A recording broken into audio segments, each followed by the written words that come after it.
इमामगंज में जीतन राम मांझी टेंशन में क्यों है? उनकी बहू दीपा मांझी का चुनाव कैसे फंस गया और एग्जिट पोल क्या बता रहा है? वहां के लोगों से जब हमने बात की थी और अब भी बात की है तो क्यों कह रहे हैं कि इस बार हम साथ साथ नहीं है। हम एक एक करके आपको एक कहानी बताएंगे। आप देख रहे थे इंटरव्यू इंडिया। मेरा नाम हमजा है। देखिए 13 तारीख को वोट हुआ। वोट 4 उपचुनाव के लिए हुआ बिहार में, बेलागंज, इमामगंज, तेरारी, रामगढ़।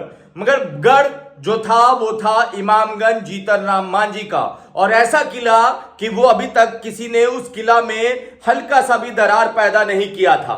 मगर एक शख्सियत आता है और उस किला में दरार पड़ जाता है। अब जीतन राम मांझी की बहू का चुनाव क्यों फंसता हुआ नजर आ रहा है? इसके पीछे 3 वजह है। सबसे पहला परिवारवाद, क्योंकि पहले जीतन राम मांझी बने, उसके बाद उनके बेटा बने एमएलसी, अब मंत्री भी हैं, फिर जीतन राम मांझी सांसद बन गए और सीट खाली हुई तो अपने बहू को दे दिया। बगावत घर से ही शुरू हुआ और जनता में यह सवाल गया कि मांझी समाज से कोई दूसरा अच्छा उम्मीदवार नहीं था क्या उन्हीं का परिवार हर जगह हम लोगों का झंडा उठाएगा, या हम लोग भी झंडा उठाने के लिए मौजूद हैं? इस सवाल की वजह से दिक्कत बढ़ी और दिक्कत बढ़ा दिया चिराग पासवान ने।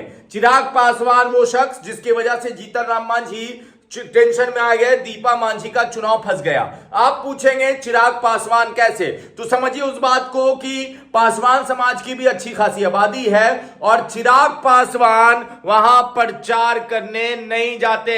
चिराग पासवान इमामगंज विधानसभा में प्रचार करने नहीं गए और इसका बड़ा नुकसान यह हुआ कि जो पासवान वोटर थे या तो वो निकले नहीं, और निकले तो वो हम और बढ़ गए पीके की पार्टी जनसुराज में। पासवान वोटरों का अच्छा खासा वोट बढ़ गया। जो चिराग जाते तो एक मुश्त गिरता, वो वोट बढ़ गया।